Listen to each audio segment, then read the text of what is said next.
David. No.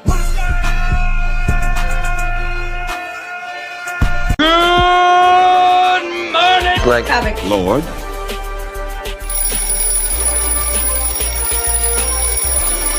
Wake up, sleepyhead. Rise and shine. I need some coffee.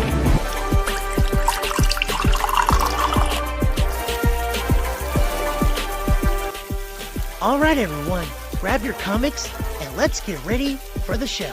Well, almost forgot. Hit that subscribe button. What's good, BCL in the morning? Listen, man, we got a good show for you. I'll probably hit touchdown. I'll probably close in about an hour. I'm not gonna be like those black pastors that say, man, I'm getting ready to close. I'm not gonna do y'all like that. I'm gonna try to get it out on an hour. I gotta be the WEC by 8:30, so we'll get you out of here, man. Hope everybody's doing well.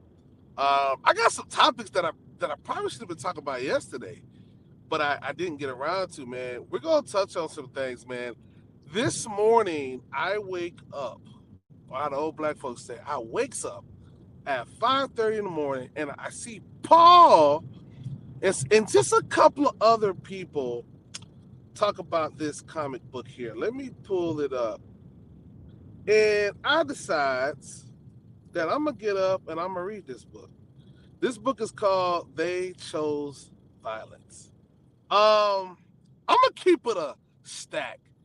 When I first saw it, I said to myself, okay, bet. We getting a story, 3 black women, definitely set it off vibes.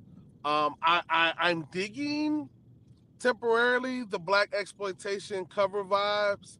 That's cool. It's gonna appeal to the older audience a little bit. The YNs don't get this type of stuff. So I'm pretty sure this is gonna be over the top. And it's 3 black women. There's no way we're not going to deal with some type of race. Is definitely going to be a part of this. So I already preset my oven to 400 degrees. I know it's going to be turned all the way up. But then I was like, okay, it's 3 black women. They're shaving their heads. Oh yeah. I mean, somebody probably was I don't even want to say it, but somebody probably was abused. I'll say that somebody probably was hurt, and now they're out for revenge. That's probably the premise of the story. And boy, did this writer not hold back. I will be honest with you. This book, comic book, should have came out 5 years ago, in the height of Hotep, black anger, systematic racism, police brutality. That's what was trending, regardless if what side of the line that you stood on, the left or the right, or you were moderate, you were in the middle. That's what was going on protests. This would have fit perfectly within that. I felt like this is something that he created years ago, but it's just not coming out. Because I am not sure in 2025, post DEI, post a lot of this stuff that was going on, George Floyd protests and things like that. I keep bringing that up because that means a lot. That says a lot about the climate at the time. And I'm not taking away the validity. Listen to me carefully. Some of y'all are slow.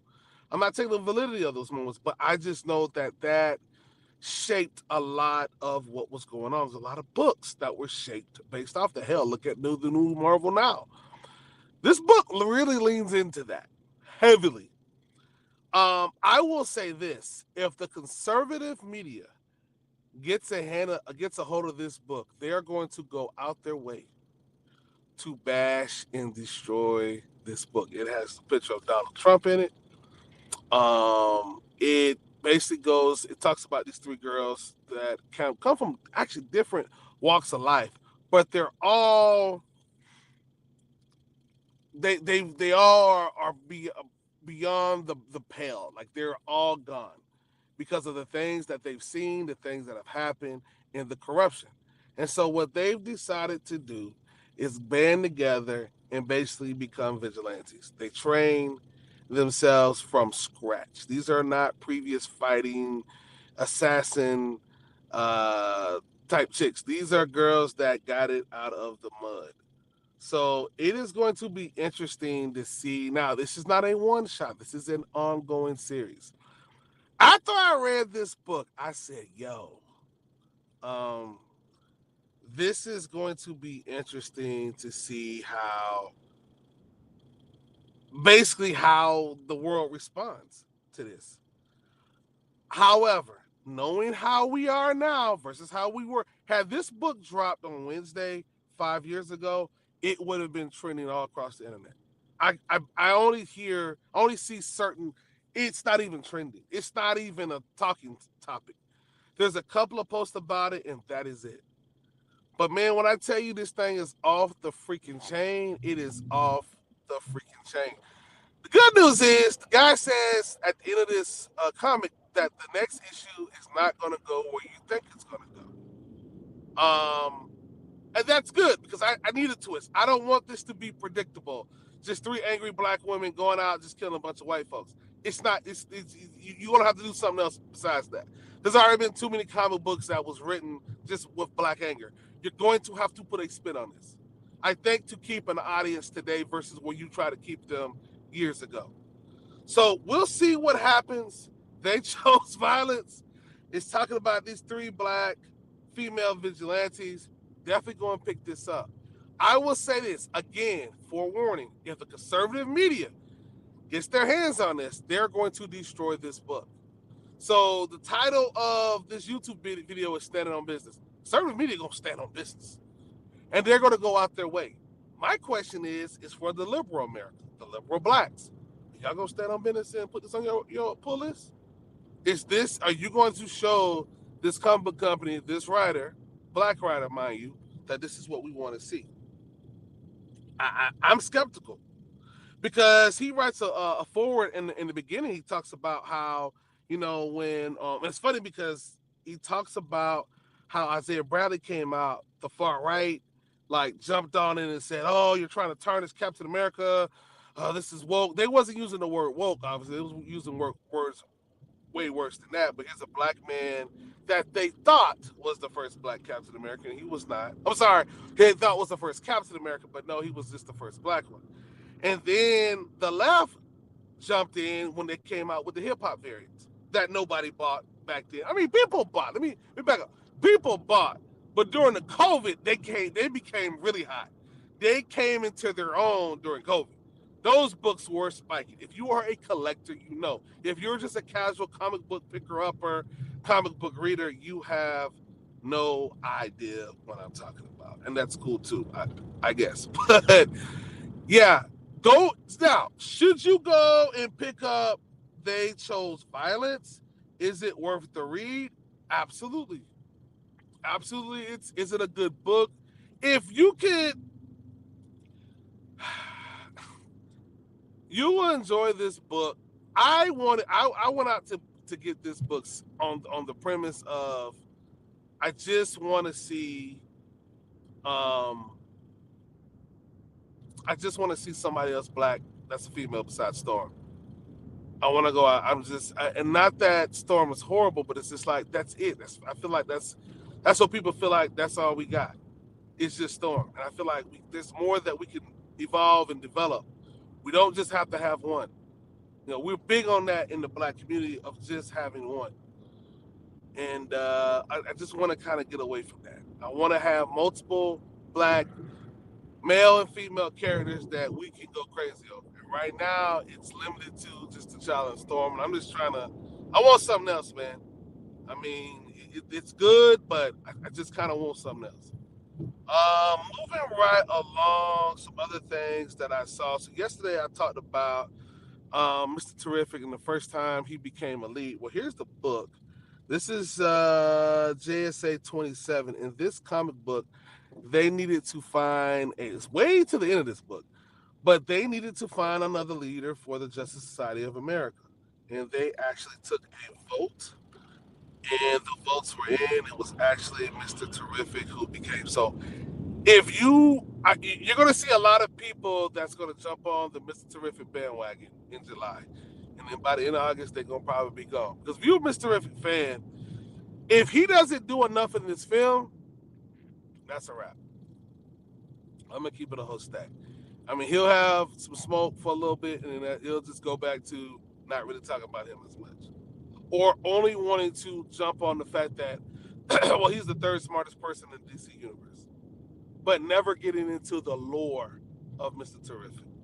And now we have a whole origin story series that's out. People got to put it on their pull list if they want to see it. That's just what it is.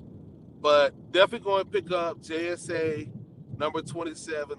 This is not a key, but this is the second time a black person in DC Universe led a team, and Mr. Terrific. So JSA 27. If I have some time today, I'm going to actually add it to the Black Comic Lords.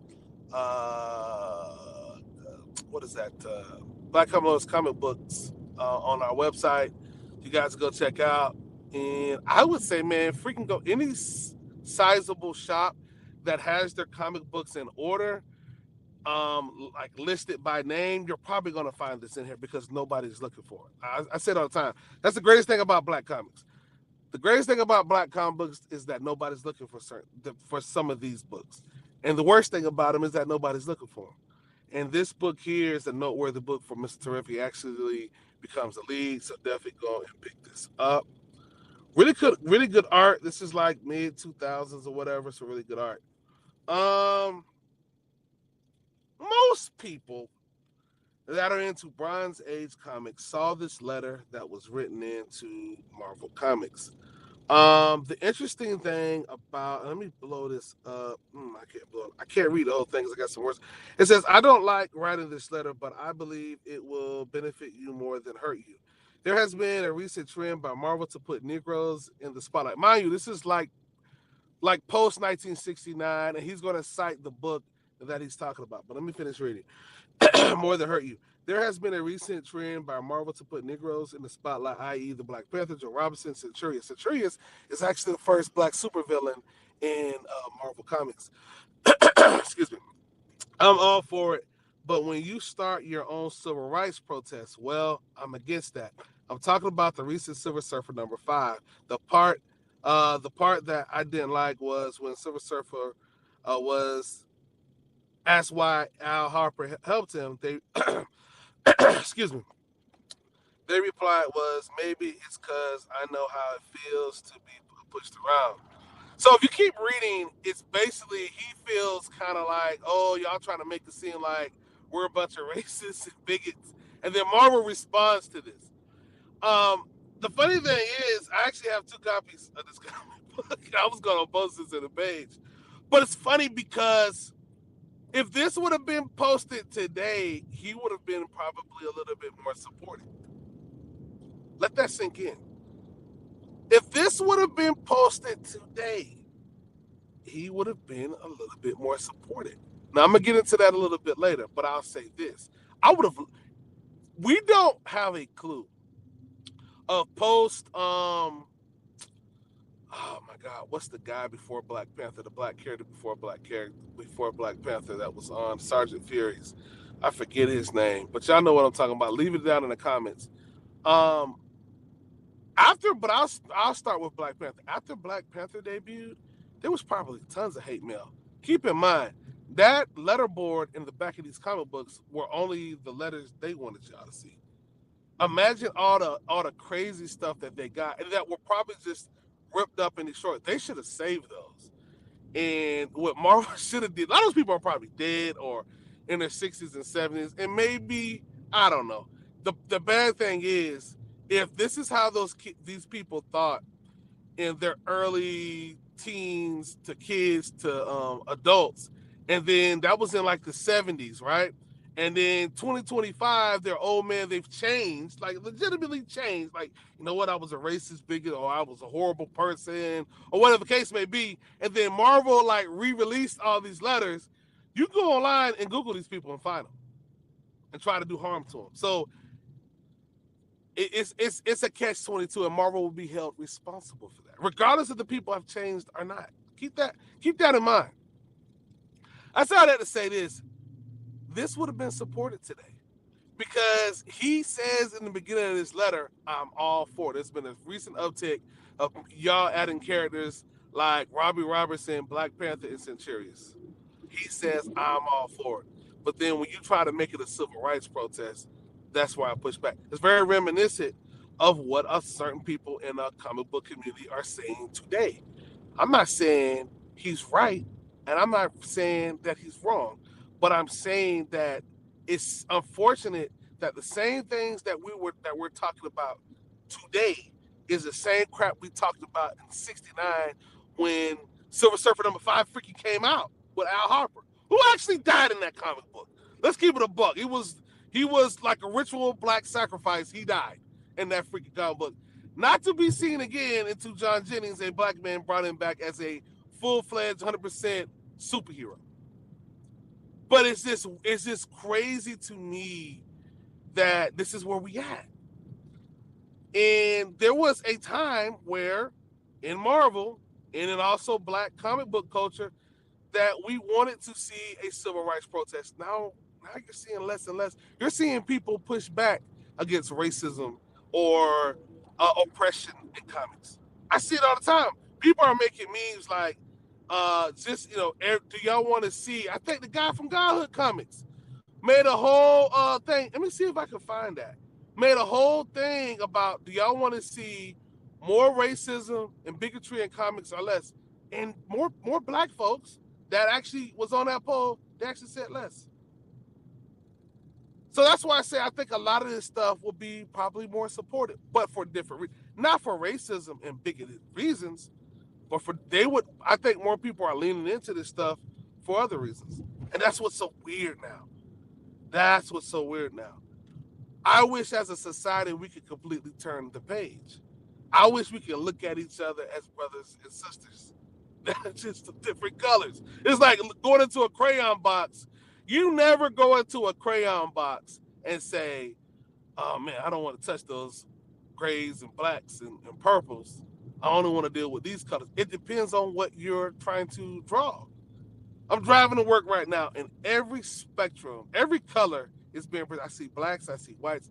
We as human beings are so cerebral, we make race a big thing, so much so that we enslave people over it. I don't know. I don't want to get into the whole race and stuff like that, but it's funny because this is an old letter that Marvel has been putting out. Like, this is actually, I don't want to say Marvel. Somebody screenshotted this out of a comic book and they posted it up online. I did try to Google look this guy up. There is a Tim Sullivan in North Carolina, but how do I know that's actually him? He's probably, whoever wrote this is probably feeling embarrassed that he would even write into this.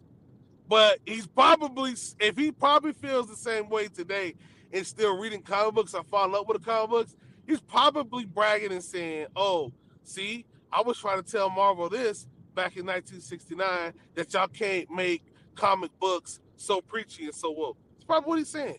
Because that is what is the loudest thing, the loudest trending thing now, is that don't preach to me. And then there's black people that are supporting that. So I don't want to hear, oh, it's just white conservative males. No, it's Negroes too.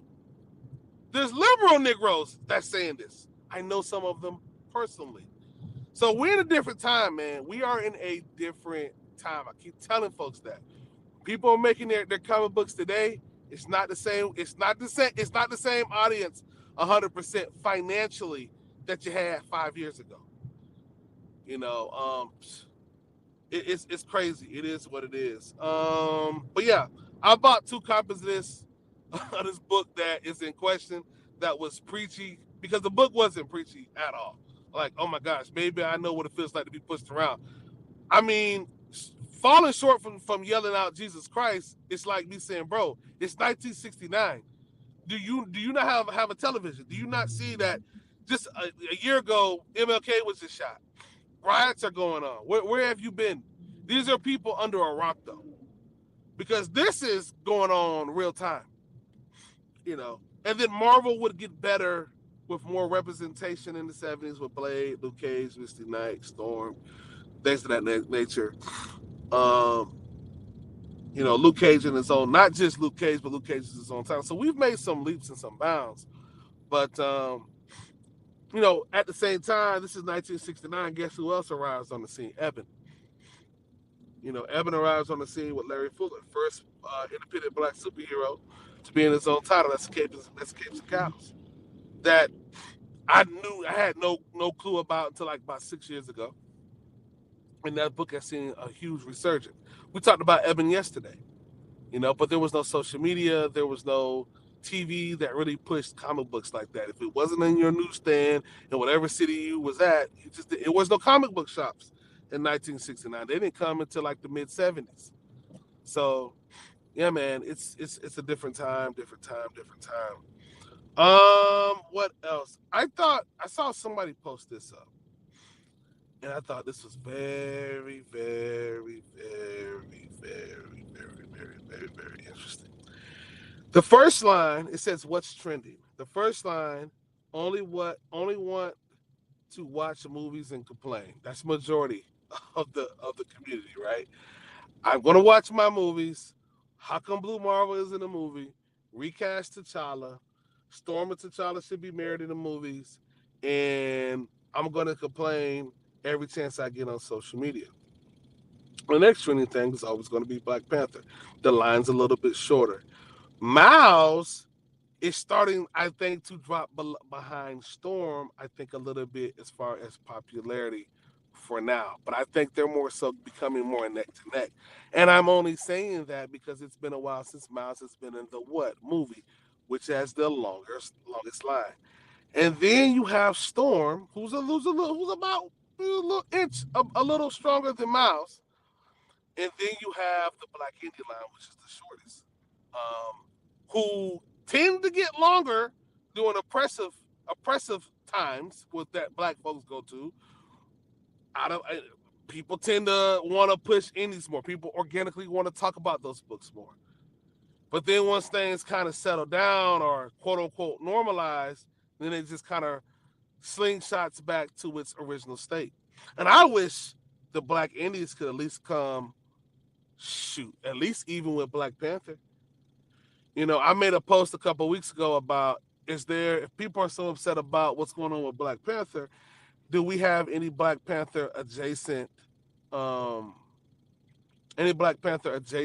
characters that are just as good or better, but not like literally a reskinning of T'Challa? And I think that would do us some service. That hasn't really been created yet on a major scale to where it's catching a lot of smoke. So maybe one day, I don't know. What else? Yesterday, we talked about how this guy Yin Bombay, has I think he says here, please remove from that allowed. Has weeb culture eclipsed Afrofuturism? I've observed a decline in Black comic-centric within the Blerd community. How did we get here? Yeah. I saw somebody yesterday during Juneteenth post up Sailor Moon, a Black Sailor Moon, and say Happy Juneteenth. I was like, wow. young kids, that's it's for them. It's not about, and that's why I keep telling people, man. Put out your information. If you're gonna talk about Black characters that are not known as well, man, put out a whole like a write up about them, because there's so many Black characters that don't get exposure. We got YNs incorporating Black culture on Japanese culture just so they can feel like, okay, we fit.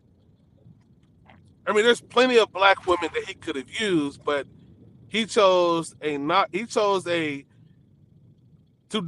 call it double cosplaying. When you cosplay as a white character, but then you cosplay as the Black version of that character. That's like a double cosplay.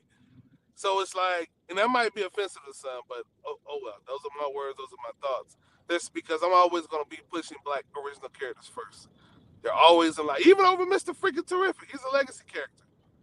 That's the only character that most people know, but at the same time, bro, it's like, come on, man. But anyways, yeah, man. How did y'all enjoy y'all Juneteenth? We talked about that yesterday. I didn't really, the funny thing about the biggest difference between Juneteenth and MLK Day, you're gonna have the car shows, the parties, and it's usually gonna be YNs, young people. That's gonna be out, gang, gang, gang. When you talk about Juneteenth, it's always a organized program with older black people that's organizing. It's just like it's so weird. You don't see the Juneteenth program with the same. Oh, we're gonna come up, but Juneteenth obviously don't have a day off, so there's not gonna be the car shows. This, that, and the third. And that talks about freedom. You know, being free from slavery. And the last place to be free from slavery was in Texas, down in Galveston, Texas. I think I was in like '68, not even '65, when the Emancipation Proclamation hit. But it's just funny how we celebrate. But meanwhile, Fourth of July, it's organized. It's got 250 years on us, right? It's got country is older than slavery in this country. Well, no, I'm sorry, the country is not older than slavery in this country. But the Fourth of July celebration is like there's more people that come out to that. I honestly think everybody should be celebrating Juneteenth. But then again, it's like again, you got people saying, well, slavery was never abolished. You get arrested, you still a slave. You still a slave. I mean, I think rapists and murderers should definitely become slaves. I'm not opposed to that. Um, but I just wish we had fireworks. I wish that we had on a black network some type of presentation, some type of celebration without the worst of us coming out, the criminal element of us coming out and celebrating it as if it's the ratchetness. We try to make it ratchet. I want the black leaders to organize those things. And so I'm not sure we ever gonna get something like that. But yeah, we'll see what happens, man. I know Juneteenth was yesterday. I know some people still feel oppressed, so they don't really mess with it like that. And it's more so a post than an actual celebration. They don't really necessarily do it. They don't cook. They don't go nowhere. They don't shoot no fireworks. But it's like for 4th of July, you know exactly what to do. Shoot fireworks is remembrance of our independence. But with Juneteenth, it's bittersweet because there's half of black people feel like I've made it, I've progressed. Thank God we don't have slavery. And then there's the other part that's like, man, I still feel oppressed. I can't celebrate this. So we're divided. And there's also individuals that's divided for the 4th of July. There's people that feel like I feel like a second class citizen. I don't feel like an American. So there's so many different talking points. I'll let y'all discuss all that down in the comments. I'm sure you guys will. So we got some comments in here. I never changed. It basically repeats itself, but understand that Tim Sullivan probably is the father of some other of these new people. Or not. John 14, I mean, that's true. There's a lot of people, there's some white dudes that I know that's in the trenches. That's like, yeah, my grandfather was racist, this to that. My father was racist. But I broke away from that. I come and hang with y'all. And that don't mean you ain't racist because you in the trenches. That don't mean nothing. That just means this is where you choose to live. There's plenty of people that live in the hood don't mean that they're racist. But racism and bigotry isn't my biggest problem as a black person anymore. It's just not. My biggest problem is getting my own people to see the value in my own people. Because once we do that, if I lose my job because of racism, a black man gonna hire me and gonna match my pay and I'm gonna make more money. That's what I'm talking about. See, when white people get booted out of our community, they got someplace to go. When Africans get deported, they got someplace to go. When we get deported from a job or from a community, we ain't got no place to go. 100%, always 100% of the time. Sometimes we don't. The community doesn't always welcome us in. And I'm gonna be honest with you, Drewski was making fun of he made a little skit about the one white dude in the hood that be trying to do the most to try to act black. But it be hella black people like be welcoming them in with open arms because they feel like, oh, white folks want to embrace us now. Let's embrace them back. There's nothing for a black person to embrace themselves, but it's like we do embrace white folks into, I guess, the trenches or whatever. I mean, whatever you think is the epicenter of blackness. Some people think it's literally the trenches. As we got listeners that think like that. I'm just regurgitating what's already obvious. Um, but yeah, man, it's weird. That's another weird topic. That's a good point. How much is this trend nothing more than people trying to just fit in?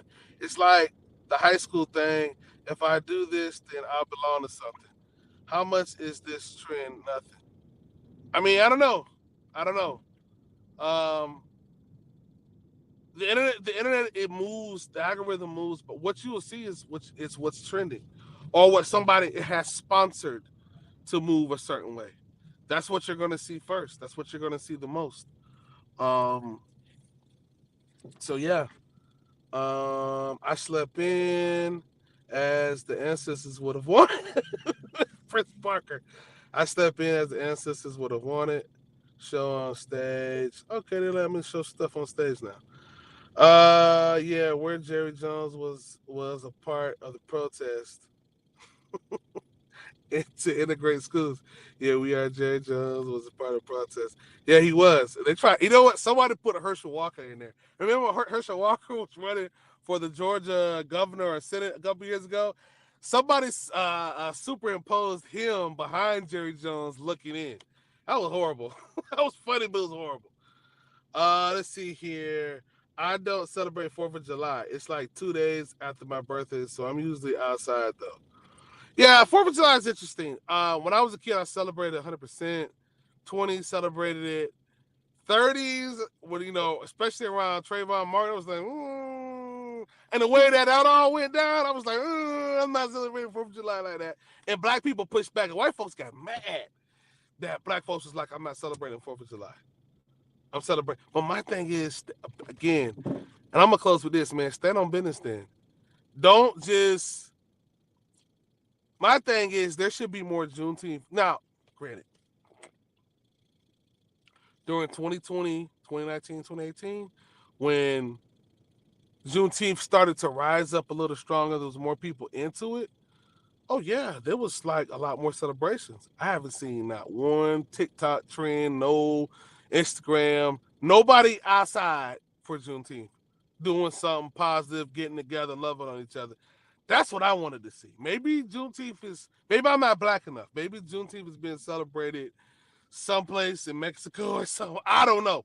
But I just kind of felt like if you're not going to do 4th of July, just don't do nothing at all. Do like jump on Juneteenth, but it's like I can't jump on Juneteenth because Juneteenth is I don't really feel free. So maybe we need to create another holiday. MLK has been hijacked by the criminal element. It's just crazy now. It used to be your grandma and grandfather take you to church or you go to some type of program, you just kind of celebrate MLK. Now it's just car shows and parties and concerts. That is the epitome of the MLK Day now. Car shows, concerts, and the music is murder music. It ain't about loving and caring and hey, let's get together, let's power up. It's about I'm killing everybody. Your mom stink. That's what we listen to, and we can congratulate ourselves, pat ourselves on the back. Oh, we came out. Okay, we came out to celebrate death of black people, because that's essentially what it is. If I'm lying, correct me. Make sure you correct me in the comments. Now there might be some other programs, but like I was saying yesterday on the show, they're not getting the noise because we ain't talking about it. It's up to us as people that's out here in the interwebs to talk about, chat, post, make it trend. We got to do the work. We can't expect the trend to trend if we ain't trending. We ain't trying to do the work. Oh, I ain't got no influence. BCL ain't got a whole lot of influence. And y'all here. So, come on, man. We don't even have 5,000 subs yet. Y'all here. So it's like, bro, like everybody has a freaking influence. When you do something really, one horrible person can have some influence. There's one person right now pushing a button, sending missiles over to Iran. There's one person pressing a button that's sending a bomb back over to Israel. I mean, you ain't going to trap me in the Israel-Iran conversation. Because even though we're supposed to be putting America first, I definitely understand that your allies, if your allies is in trouble down the street, you got to pull up. Or else. So, well, that's conversation for another day. I'll let y'all argue about that down in the comments. Let's see what we got here. Other than that, man, I am out of here. I ain't have much for y'all this morning. It's Friday. Shout out to Tim Sullivan. What about the Chinese, Mexicans, Jews, Irish, Catholic, minorities? In many parts of the world, they are suffering too. So how about letting up? I'm not a racist, just concerned Marvelite who doesn't want his favorite comic company to be ruined by something that really doesn't concern you as a comic publisher. I think the last part took stand out. I think the last comment, it doesn't concern you. Keep that crap out of my comic books. Wow, man. Shout out to Tim Sullivan, because that was the dumbest thing you could have said right there. Because they fired back, but they didn't include it inside of the narrative or whatever. But definitely go out and buy the books that Tim hates. So that's another thing. I'm not speaking to the conservative right wing blacks or whites. I'm just speaking to the liberal left. If y'all disagree with the right so much, go out and go literally buy the books that they don't want you to buy. Go buy this. I swear to you, they're going to hate. They're not going to like They Chose Violence. It hasn't circulated around enough yet. But trust me, they don't like this book at all. Not at all. So are we gonna go support it though? Are we gonna stand on business? They're gonna stand on what's this? If this happens to make it out to Bounding Into Comics or Cosmic Book News, they're gonna bash it. And there's gonna be thousands of comments. But where is the liberal left, the black folks that like this got my lick back type of comic book? Where are you guys gonna stand at? Are you guys going to sell this book out? Are the publishers going to try to scramble to make a second print because this book is selling so well? Because I could care less about what racists got to say about it. Racists are going racist. Bigots are going to bigot. Far right's going to far right. Liberals going liberal. But where do you stand? That's what I want to know. Are you going to stand on business, or are you going to sit on social media and talk about it but not buy anything? That's where the rubber meets the road, man. It ain't about Tim Sullivan. It's about when Luke Cage came out, was that book hard to find because people were buying it? When Centurious came out, do you own a copy of that? I mean, granted, most of you guys wasn't alive in '69, but the next time Marvel puts out something that quote unquote they will say, well, are you gonna go buy it up? That's where it matters. Money matters. Talking don't matter. I'll leave y'all with this. Well, I got two more things to talk about. And I lost 3 people. That's good. That means I'm telling the truth. People don't want to, hey, gotta get this message out. People talk, money screams. I'm gonna close on that as far as Tim Sullivan. Now I'm moving on to some variants that I thought was cool that I want to talk about. Yeah, man. They need to do a one-shot with Photon and Storm. Storm is the hottest black female superhero in comics right now. Let's get, if y'all Marvel every now and then want to do something full time, put her in a book with Storm, one shot. Do multiple or do a 5-issue mini with Photon and Storm. Do something with them. You ain't gonna do that with Misty Knight. I think they have decided we ain't gonna do nothing else with Misty Knight. We're pushing her to the bay. She's the first black female superhero for Marvel. Storm is better than her, so we're just gonna push Storm up. At least, do something with Photon, because every other black female that are prominent, have some prominence, is an X-Men member, and we know they ain't doing nothing with them. Do something with Storm and Photon. Roll the ladder down to Photon. Maybe this will grab some traction. But we'll see. We'll see what happens with that. I doubt we'll get any. We'll get any smoke with that. But if you are going to, let me see, where's the other picture at? It's not in here. Well, I guess that just about wraps it up, I should say. Definitely go and check out They Chose Violence, man. That is the book of the week. Not the cover of the week. They could have did a better job with the cover. But definitely the book of the week. But we out. Peace.